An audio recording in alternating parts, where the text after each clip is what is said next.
大家好啊！而家 AI 技術咧都發展得好快，eClass 都一直努力優化專為學界打造嘅 AI 助手 Pia， 希望令到呢個全新升級嘅 MyPia 咧成為各位同工喺工作上邊同埋教學上邊嘅 Better Peer。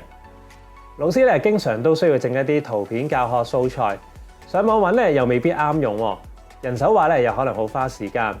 咁就等我哋一齊睇下呢一個圖像編輯小工具點樣可以令到你輕鬆整靚一啲教學素材，令到成個備課咧更加得心應手啦。首先我哋可以揀一個空白嘅畫布，再直接咧喺上邊畫出我哋要嘅圖案。譬如啦，我想喺呢個畫布上邊咧畫隻貓，咁我哋簡單畫隻貓嘅輪廓啦。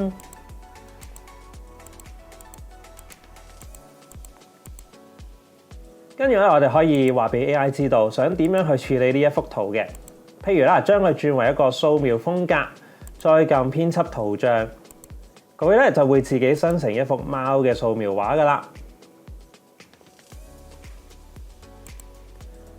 如果咧想加入更加多嘅新嘅元素咧，譬如我哋想喺呢一個位置加幾塊芝士嘅，咁我哋可以用魔術棒工具揀呢個位置，然之後咧輸入。咁 MyPia 咧都會幫我哋去即刻添加我哋想要嘅內容啦喺幅畫上邊嘅。又或者咧，有時候我哋想移除某部分嘅物件嘅，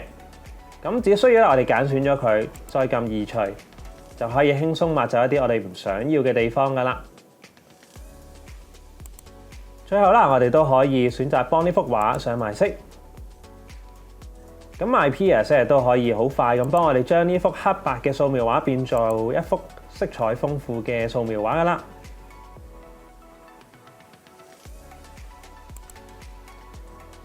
咁 MyPia 真係可以幫到唔同學科嘅老師透過 AI 去繪製啦，直接喺畫板上邊自由創作教學嘅圖像，更加可以嚟用 AI 優化圖畫，方便咧喺課堂上邊利用視覺素材幫學生掌握知識，提升課堂嘅趣味同埋互動性嘅。除咗畫圖之外咧 ，MyPia 仲會有更加多強大功能。如果想了解更多咧，可以記得留意我哋繼續發布嘅功能示範影片啦。